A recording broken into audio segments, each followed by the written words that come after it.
இந்த புடைப்பு சிற்பம் வந்து நம்ம ரெட்டையம்பாடி ஜமீன் சொல்லுவோம். ராமசாமி கையிலேந்தவர்னு சொல்லுவாங்க. இவர் வந்து நமக்கு இங்கேருந்து ரெட்டையம்பாடிங்கிறது அடுத்து நமக்கு ஒரு 5 கிலோமீட்டரில் இந்த நரிப்பாறைக்கு முன்னாடி ரெட்டையம்பாடி. இப்போ அன்றைக்கி ஊரே இல்லை, அது ஊர் வெறும் காடாக இருக்குது.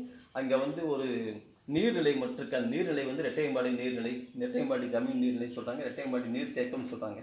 அது மாதிரி ரெட்டையம்பாடி பேருக்கு இருக்குது. ஆனால் ரெட்டையம்பாடி என்ன வருவாய் ஆவணங்களில் வந்து ரெட்டையம்பாடி பேர் இருக்கே தவிர அது வசிப்பிடம் மக்களும் கிடையாது.